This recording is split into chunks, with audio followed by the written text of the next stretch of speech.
என் அன்பு குழந்தையே, உனக்கான நல்ல விஷயங்களை சொல்வதற்காகவே உன் தாயானவள் இன்று உன்னை தேடி வந்திருக்கின்றேன். என் பிள்ளையே, கணவனை இழந்த அல்லது கணவனை விட்டு பிரிந்த ஒரு பெண்ணால் உன்னுடைய வாழ்க்கையை இன்று சூனியமாகி நின்று கொண்டிருக்கின்றது. என் தங்கமே, அம்மா சொல்கின்ற விஷயம் யார் என்று முதலிலேயே நான் சொல்லிவிட்டேன். இவர்கள் யார் என்பதையும் நீ நிச்சயமாக அறிவாய். என் தங்கமே, இவர்களால் உன்னுடைய வாழ்க்கையில் இன்று நடந்து கொண்டிருக்கின்ற போராட்டங்கள் உன்னால் தாங்கிக் கொள்ள முடியாத போராட்டமாக இருக்கின்றது. வாழ்வா சாவா என்கின்ற மனநிலையில் என் பிள்ளை நீ இருந்து கொண்டிருக்கின்றாய்.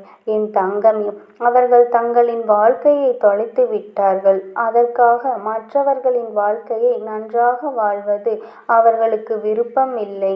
அதாவது தனக்கு வாழ்க்கை நன்றாக இல்லை என்றவுடன் மற்றவர்களும் நம் முன்னால் சந்தோஷமாக இருந்துவிடக்கூடாது என்று நினைக்கின்றார்கள். அவர்களினுடைய வாழ்க்கை அவர்களுக்கு கேள்விக்குறியாக நிற்கும் பொழுது அவர்கள் முன்னால் இன்னொருவர் சந்தோஷமாக இருந்தால் அவர்கள் மனதை ஏற்றுக்கொள்ள மறுத்து நிற்கின்றது. என் தங்கமே, இவர்களை தேடி வேறு எங்கும் அலையவும் வேண்டாம். என் தங்கமே, அம்மா சொல்வதை நீ முழுமையாக கேள். நிச்சயமாக அவர்களினுடைய இந்த கோபத்திற்கும் உன்னை வாழ்க்கையில் பழிவாங்க வேண்டும் என்று நினைத்த அந்த எண்ணத்திற்கும் என்ன காரணம் என்பதை நீ புரிந்து கொள்வாய். என் தங்கமே, பொதுவாகவே தன்னுடைய வாழ்க்கையை இழந்து நிற்கின்றார்கள். அவர்களுக்கு துணை என்று பேசுவதற்கு யாருமே இல்லை. அவர்களின் மனதில் இருக்கின்ற எண்ணங்களை வெளிப்படுத்த அவர்களோடு இல்லை. அப்படி இருக்கின்ற சூழ்நிலையில் அவர்கள் முன்னிலையில் நீ உன்னுடைய வாழ்க்கையை சந்தோஷமாக வாழும் பொழுது அவர்கள் மனதிற்குள் ஏக்கம் வந்து விடுகின்றது. நாம் இதுபோல சந்தோஷமாகத்தான் வாழ்ந்தோம், ஆனால் இப்பொழுது அந்த வாழ்க்கை நமக்கு இல்லாமல் போய்விட்டது. நம்மை இந்த விஷயங்கள் எல்லாம் ஞாபகப்படுத்தாமல் இவர்கள் இருக்கலாமே என்றுதான் அவர்கள் நினைக்கின்றார்கள். காலத்தினுடைய கட்டாயம் அவர்களினுடைய வாழ்க்கை இப்பொழுது இந்த சூழ்நிலையில் இருக்கின்றது. ஆனால் அவர்கள் முன்னால் நீ சந்தோஷமாக இருப்பதாய் வெளிக்கொட்டி கொள்வது அவர்களின் மனதை வேதனைப்படுகின்றது என்றால் நீ அதனை செய்யாமல் இருக்க வேண்டும் அல்லவா? என் தங்கமே, பொதுவாக கணவன் மனைவிகளுக்கு இடையில் இருக்கின்ற அந்நியம் 4 சுவற்றுக்கு நடுவில் இருந்தால் மிகவும் நல்லது. வெளியில் சென்று அதை காண்பிக்க வேண்டும், அன்பை நிரூபிக்க வேண்டும் என்ற அவசியம் யாருக்கும் இல்லை. அதே நேரத்தில் இது போன்ற ஒருவரினுடைய வாழ்க்கை கேள்விக்குறியாக நிற்கும் பொழுது அவர்கள் முன்னால் நின்று கொண்டு நீ சந்தோஷமாக இருப்பதை உணர்த்தினால் அவர்கள் காயப்படுத்துவது மட்டுமல்லாமல் அவர்களின் மனதையும் ரணமாக்குகின்றாய் என்பது ஏன் உனக்கு புரியவில்லை? என் தங்கமே, என் பிள்ளையாகிய நீ யாருடைய மனதையும் கஷ்டப்படாமல் தானே வைத்திருக்க வேண்டும். இன்னொரு விஷயத்தில் பார்த்தால் அவர்கள் நினைக்கலாம், நம் வாழ்க்கைதான் இப்படி ஆகிவிட்டது, அவர்களாக சந்தோஷமாக இருக்கட்டும் என்று பெருந்தன்மையோடு அவர்கள் நினைக்கலாம். ஆனால் அந்த பெருந்தன்மை அவர்களிடத்தில் இல்லை என்றால் குற்றம் உன் மீது திரும்பிவிடும் அல்லவா? நீ இந்த வாழ்க்கையை எப்படி வாழ்கின்றாய், நீ என்னவெல்லாம் செய்கின்றாய் என்பதை கண்காணிப்பதே அவர்களின் வேலையாக மாறிவிட்டது. அது மட்டுமல்லாமல் எங்கு செல்கின்றாய், என்னவென்றாம் செய்கின்றாய் என்று எப்பொழுதும் உன்னை பற்றியே நீ என்ன செய்கின்றாய் என்பதை கண்டுபிடித்து மற்றவர்களிடம் சொல்லி உனக்கு ஆணையச்சுகளையும் பேச்சுகளையும் வாங்கி தருவதிலேயே அவர்களின் நேரத்தை பெரிதாக செலவிட்டு வருகின்றார்கள். என் குழந்தையே, இவை எல்லாவற்றிற்கும் அடிப்படை காரணம் என்ன தெரியுமா? கணவனை இழந்தவர்களுக்கு நீ உறுதுணையாக நல்ல நட்பாக இருந்திருப்பாய். ஆனால் நல்ல ஆறுதலாக இருந்திருப்பாய். ஆனால் இந்த பிரச்சனைகள் உன் வாழ்க்கையில் வராது. நீயோ அவர்களை ஒரு உறவாக மட்டும்தான் பார்த்தாயே தவிர ஒருபொழுதும் நட்பாகவோ ஆறுதலை கொடுக்கின்ற ஒரு உறவாகவோ பார்க்கவில்லை. அப்படி இருந்ததுதான் இன்று உன் வாழ்க்கையில் ஏற்படுத்துகின்ற இத்தனை பிரச்சனைகளுக்கும் காரணம் என்பதனை நீ முதலில் புரிந்து கொள்ள வேண்டும்.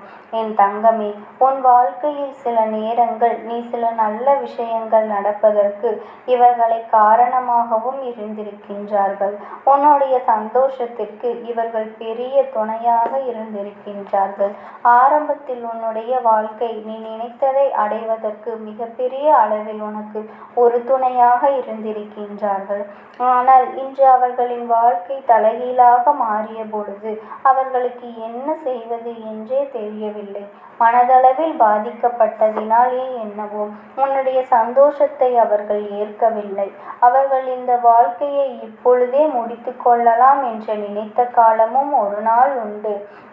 ஆனால் அவற்றையெல்லாம் இப்பொழுது தாண்டி வந்து எப்படியாயினும் இருக்க வேண்டும் என்கின்ற மனநிலை இருக்கும் பொழுது, என் தங்கமே, உன்னால் முடிந்த அளவிற்கு ஆறுதலை அவர்களுக்கு கொடுக்க வேண்டுமே தவிர ஒருபோதும் அவர்களின் மனதில் காயங்களை ஏற்படுத்தும் விதமாக நடக்கக்கூடாது.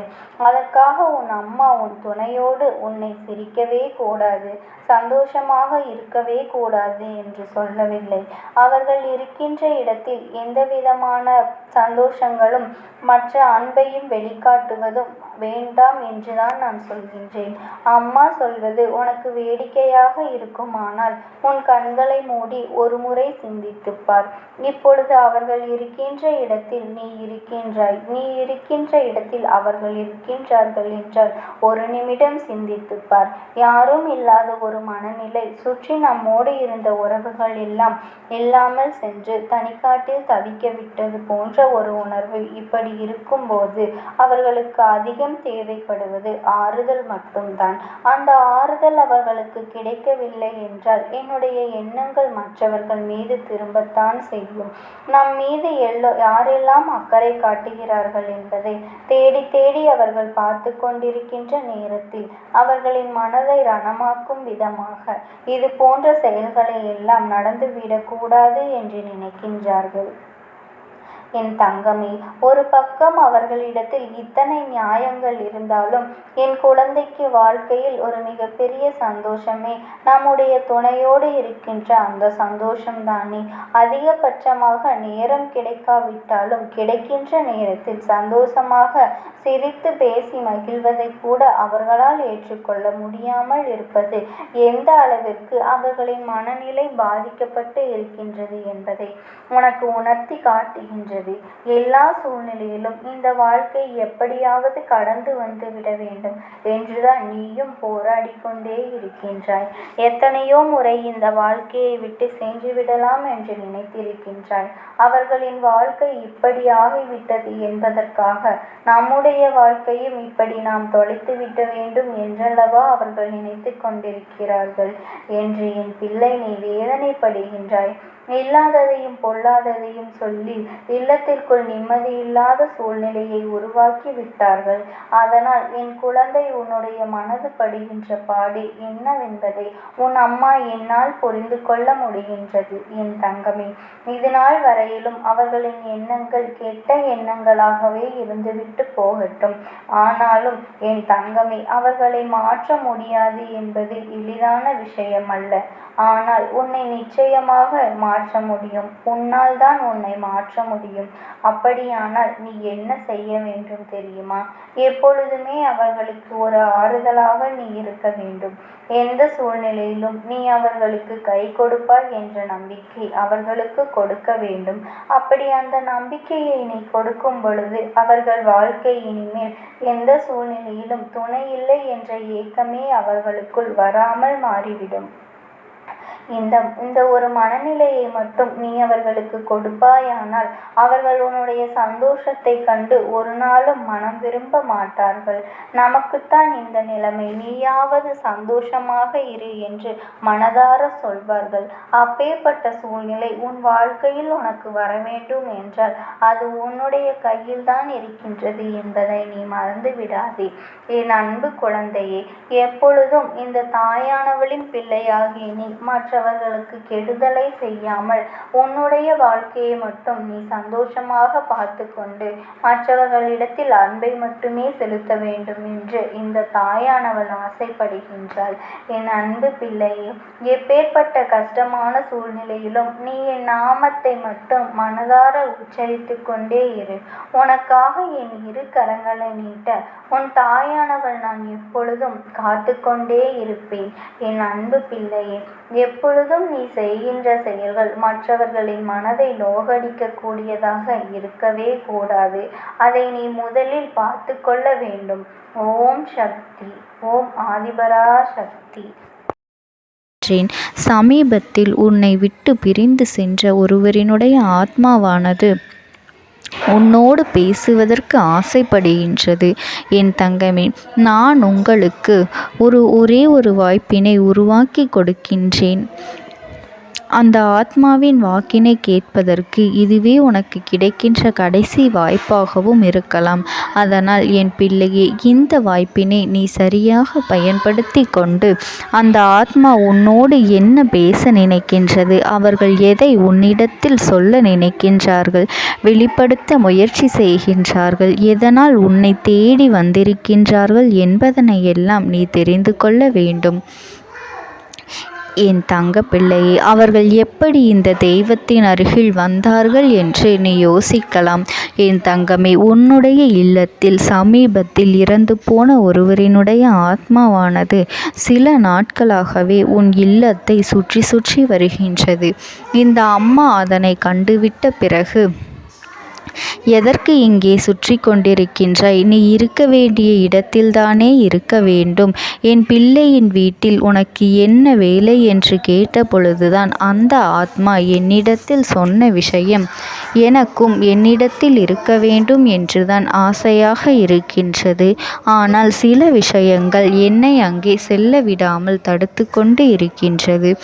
எனக்கு என்னுடைய குடும்பத்தில் இருக்கின்றவர்களிடம் பேசியாக வேண்டும். என் மனதில் தோன்றுகின்ற சில விஷயங்களை அவர்களிடத்தில் சொல்லிவிட்டால் நான் மனநிறைவோடு இங்கிருந்து சென்று விடுவேன். சில விஷயங்களை நான் அவர்களோடு பகிர்ந்து கொள்ளாமல் விட்டுவிட்டேன். அதற்கு சரியான நேரம் இப்பொழுது வந்திருக்கின்றது. இப்பொழுதும் சொல்லாமல் நான் சென்று விட்டால் இனி காலம் முழுவதும் என்னால் அவர்களிடத்தில் சொல்லிவிட முடியாது.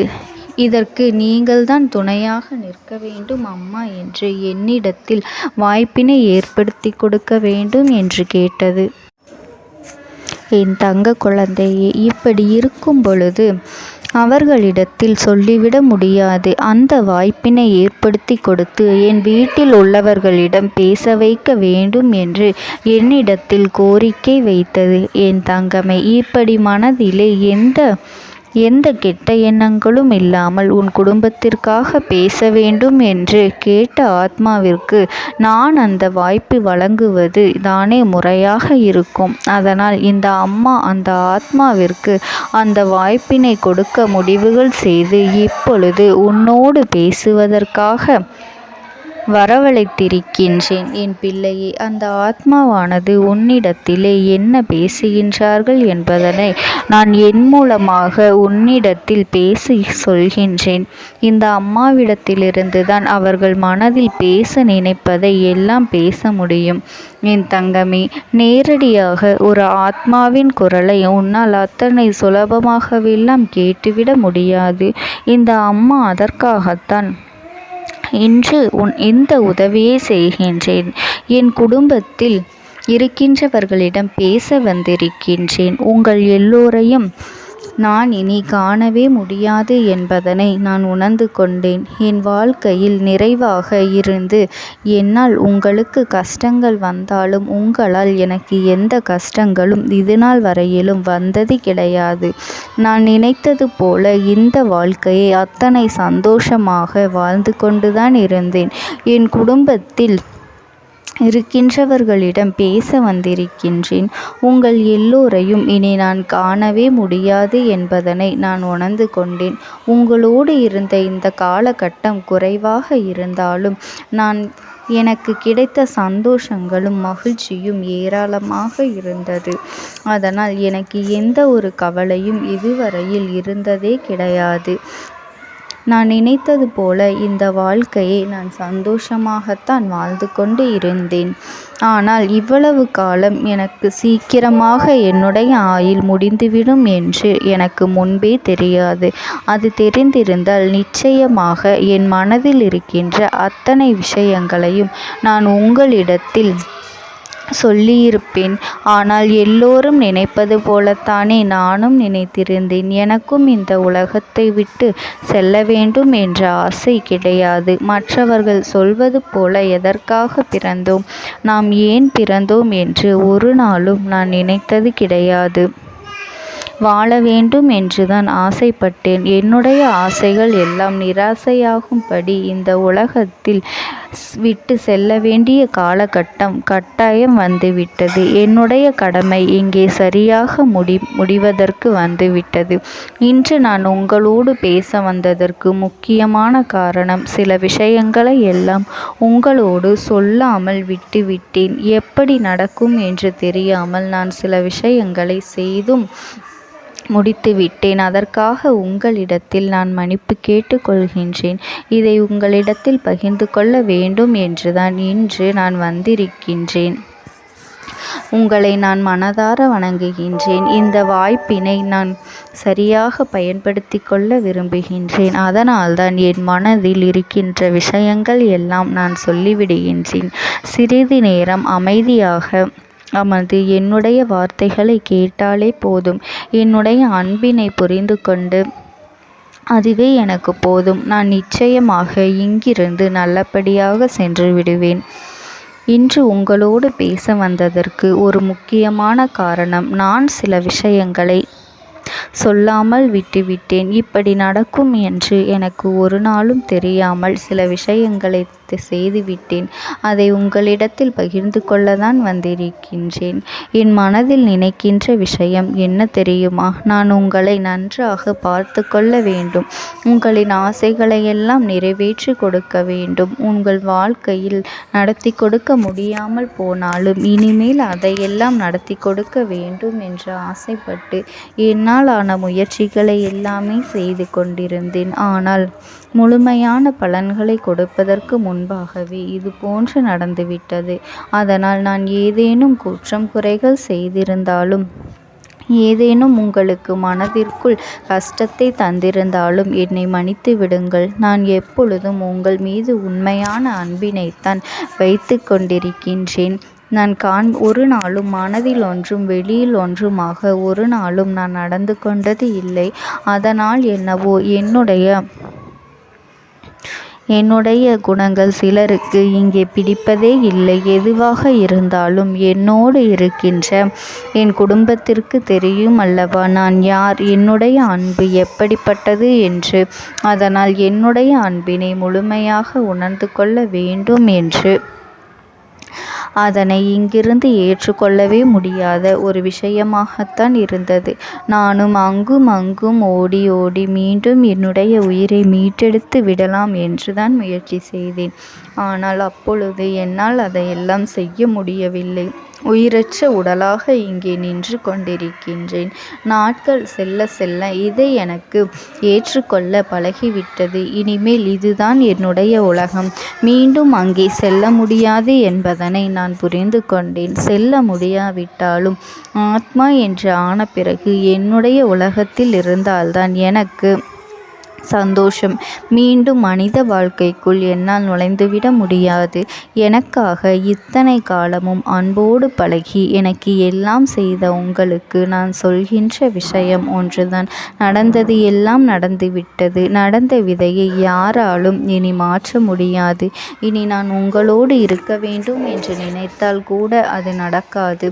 அதனால் இந்த வாழ்க்கையில் நீங்கள் நல்லபடியாக வாழ்ந்து சந்தோஷமாக இருக்க வேண்டும் என்றுதான் அந்த ஆத்மா மனது வேதனைப்பட்டு உன்னோடு பேசுகின்றது. என் தங்க குழந்தையே, யார் உன்னை விட்டு சென்றாலும் இந்த தாயானவளினுடைய அன்பும் ஆசீர்வாதங்களும் உனக்கு என்றென்றைக்குமே முழுமையாக கிடைத்து கொண்டே இருக்கும்.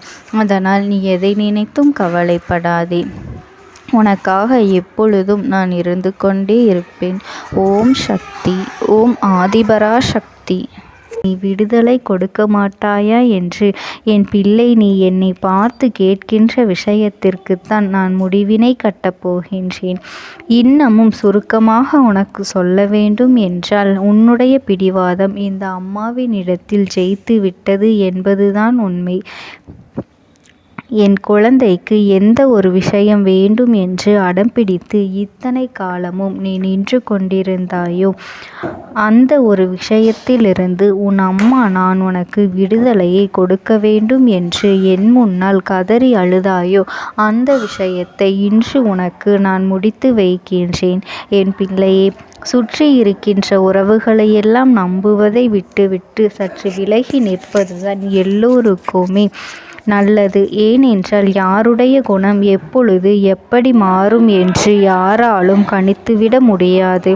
ஒருவரிடத்தில் நல்லபடியாக பேசிக்கொண்டு வந்திருப்பாயானால் அவர்கள் மனதிற்குள் என்ன இருக்கின்றது என்று உன்னால் ஒரு பொழுதும் தெரிந்து கொள்ள முடியாது. அவர்களுக்குள் 1000 விஷயங்கள் ஓடும். உனக்கு செய்து தருவேன் என்று வாக்குறுதியை கொடுப்பார்கள். ஆனால் அதன் பிறகு பார்த்தாயானால் ஒரு நிமிடம் கூட யோசிக்காமல் சற்றென்று இவர்களுக்கு முடியாது என்று சொல்லிவிடுவார்கள். மனதிற்குள் அவர்கள் நினைப்பது, நீ சொல்வதை சொல்லிவிட்டு போ, நான் எதற்காக உனக்கு உதவி செய்ய வேண்டும் என்று எண்ணிக்கொண்டிருப்பார்கள். இது போன்ற போலிகள் அதிகமாக நிறைந்து இருக்கின்ற இந்த உலகத்தில் ஒரு விஷயத்திற்காக என் பிள்ளை நீ ஆசைப்படுகின்றாய் என்றால் அதை மிகவும் நான் கவனத்தோடு புரிந்து கொண்டு உன் வாழ்க்கைக்கு அது சரியா தவறா என்று, தேவைதானா தேவையில்லையா என்று, ஒரு வேலை கிடைத்தால் உன் வாழ்க்கை தெளிவாக இருக்குமா என்றால் நான் புரிந்து கொண்டுதான் உன் அம்மா நான் உன்னிடத்திலே சொல்ல முடியும் என்பதனை புரிந்து கொள். உனக்கு எத்தனை கால தாமதங்கள் ஆகியது என்பதனை அதனை புரிந்து கொள்ள அதை உன்னிடத்தில் ஒப்படைக்க வந்ததற்கு காரணம், பல அதிசக்தி வாய்ந்த பூஜைகளாலும் தெய்வங்களை நீ தொடர்ந்து வணங்கி கொண்டிருப்பதாலும் மட்டும்தான் உன் வேண்டுதல்கள் உச்சத்தை தொட்டுவிட்டது. தெய்வத்தின் மனதை நீ தொட்டுவிட்டாய். இனிமேல் உன்னிடத்திலிருந்து தெய்வத்தினால் தப்பிக்க முடியாது. நிச்சயமாக இனிமேல் இதனை நீ கொடுத்துதான் ஆக வேண்டும். எந்த எல்லைக்கும் செல்வதற்கு தயாராகிவிட்டாய். கடவுளுக்கு என்னென்ன செய்ய வேண்டுமோ அதையெல்லாம் என் பிள்ளை மனதார செய்து விட்டாய். உன்னுடைய அன்பிற்கு இந்த அம்மா நான் 5வது நாள் உன் வாழ்க்கையில் மிகப்பெரிய பிரச்சனையை தீர்த்து கொடுக்கின்றேன். அம்மாவினை நம்பினால் உனக்கு சத்தியம். என்னை நீ நம்பவில்லை என்றால் இந்த அம்மாவினால் நிச்சயமாக எந்த விஷயத்திலும் இதற்கு பொறுப்பாக முடியாது. உனக்கு நடப்பதை கூட நீ உணராமல் இருந்துவிட்டு நிச்சயமாக உன்னுடைய மனநிலையில் தான் மாற்றங்களை கொண்டு வர வேண்டும். இதனை புரிந்து கொள். ஒரு முறை அல்ல, பல முறை இதை நான் சொல்லியிருக்கின்றேன். வாழ்க்கையில் தெய்வத்தினுடைய சக்தி வந்துவிட்டது என்றால் உனக்கு பல நல்ல விஷயங்கள் செய்வதற்கு முயற்சிகளையும் செய்து கொடுத்தது. ஆனால் என் பிள்ளை நீ உன் மனதிற்குள் வைத்திருக்கின்ற தேவையற்ற எண்ணங்களால் அதை தொலைத்து விட்டாய். ஒரு பொழுதும் நீ தொலைக்கவும் மாட்டாய். தொலைக்க இருக்கவும் கூடாது. ஏனென்றால் உன்னோடு இருப்பது இந்த அம்மாவாகிய நான். உன் வாழ்க்கையில் நல்லதை செய்து கொடுப்பது உன் அம்மா நான். உனக்காக இந்த வாழ்க்கையில் எந்த எல்லைக்கும் செல்ல தயாராக இருக்கின்றேன். அதனால் இனி துணிந்து இறங்கு. எண்ணி 5வது நாள் நீ விரும்பிய விஷயம் உன் கைகளில் இருக்கும்.